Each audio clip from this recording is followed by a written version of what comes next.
Hi, and welcome back to Thone's James Nibbles number 4, Profiting from Trials, part 3 of 4. And this is Observation of Trials. It comes from James chapter 1, verses 2 through 8, as we've already discussed. And this is Understanding Trials, part 3. Why is this in the Bible? We need to recognize that we are doing God's will. That's the real thing here. And the communication is why we should be joyful in trying times. Isn't that an interesting thought? Let's be joyful when the going gets tough. Application to me. When we contemplate the certainty that troubled times are coming, why should we count it all joy? We need to evaluate these circumstances in the light of God's plan. Remember that Jesus came to earth to face these struggles also. The trials that we're having, he had also in one way or another. He took it gladly. It was his choice to come and do this, right? He knew that it was coming, what was coming for him. However, he saw the greater good he was providing for everyone. Had he not come, had he not gone through these trials as a man and passed them all perfectly, then his sacrifice, his perfect sacrifice for our salvation wouldn't have been perfect, because if he reacted adversely to a trial, then he's no longer the perfect man, and therefore he is not the perfect sacrifice.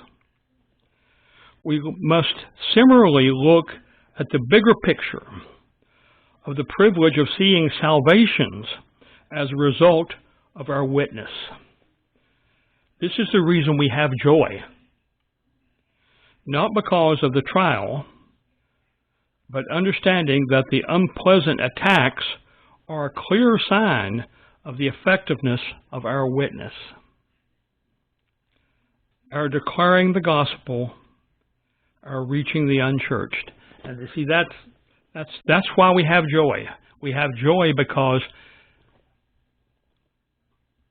in going through these trials, we also get the opportunity to present the gospel in a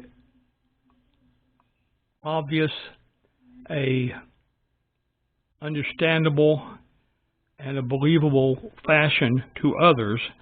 And once we do that, then some of the unchurched become churched. That is, they become saved. And that's a great privilege, and we should have joy in the ability to do that.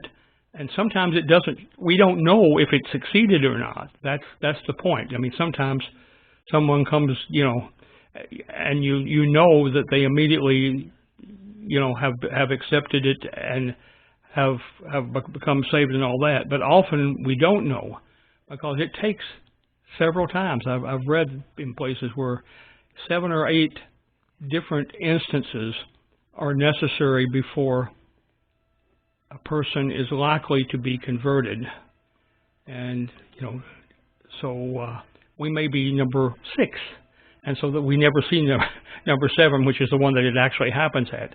But we may be equally useful in that aspect. So we take joy in the fact that we can witness, and God gets the rewards of getting the salvation of people, not people. God leads us with, you should consider the privilege to representing as the future earthly manifestation of your triune God, Jesus. Think about that. We are representing Jesus, knowing that one of these days he's going to come back and represent everything that's good and everything that's proper and make everything right. So that's another privilege that we have.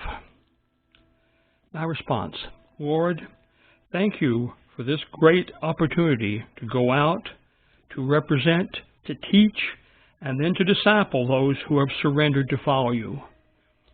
And until we have gone out, that's the Great Commission, and represented Him, and taught people, and explained to people, and then disciple those people, and that's the whole cycle of the Great Commission.